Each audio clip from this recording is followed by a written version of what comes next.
ഒറ്റയ്ക്കൊറ്റയ്ക്ക് പ്രതിഷേധവുമായി ഇന്ത്യ സഖ്യത്തിലെ പാർട്ടികൾ. അയോധ്യ വിഷയത്തിൽ സമാജ്വാദി പാർട്ടിയും പാർട്ടി ഓഫീസിൽ ഡൽഹി പോലീസ് എത്തിയതിൽ ഇടത് പാർട്ടികളുമാണ് പാർലമെന്റിന് മുന്നിൽ പ്രതിഷേധിച്ചത്. ഇന്ത്യ സഖ്യത്തിലെ ഐക്യമില്ലായ്മ പ്രകടമാക്കുന്നതായിരുന്നു സഖ്യത്തിലെ പാർട്ടികളുടെ വെവ്വേറെയുള്ള പ്രതിഷേധം.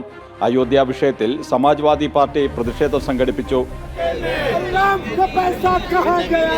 बीजेपी के खाते में। राम का पैसा कहाँ गया? बीजेपी के खाते में। दान का पैसा कहाँ गया? बीजेपी के खाते में. ഇന്ത്യ സഖ്യത്തിലെ പാർട്ടികൾ കൂട്ടായി എടുത്ത തീരുമാനത്തിന്റെ ഭാഗമല്ല ഈ പ്രതിഷേധമെന്ന മറ്റു പാർട്ടികളുടെ അസാന്നിധ്യത്തിൽ നിന്ന് തന്നെ വ്യക്തമാണ്. അതേസമയം ജന്തർ മന്ദറിലെ പാർട്ടികളുടെ പ്രതിഷേധത്തിൽ ഡൽഹി പോലീസ് പ്രതികാര നടപടി സ്വീകരിക്കുന്നെന്നും SFI നേതാവ് ഐഷി ഘോഷിനെ തിരഞ്ഞ പോലീസ് പാർട്ടി ഓഫീസിലെത്തിയത് ഇതിന്റെ ഭാഗമാണെന്നും ആരോപിച്ചായിരുന്നു ഇടത് MPമാരുടെ പ്രതിഷേധം.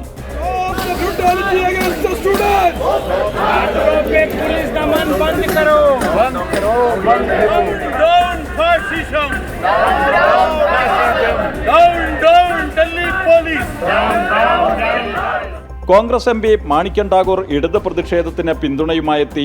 എന്നാൽ രാഹുലും മല്ലികാർജുൻ ഖാർഗെയും പ്രിയങ്കയും KC വേണുഗോപാലും അടക്കമുള്ള നേതാക്കൾ ഇടത് പ്രതിഷേധത്തോട് സഹകരിച്ചില്ല. പ്രതിഷേധങ്ങളിൽ പ്രകടമാകുന്ന അനൈക്യം സഖ്യത്തിലെ ഏകോപനമില്ലായ്മയാണ് വ്യക്തമാക്കുന്നത്. ജനം, ഡൽഹി.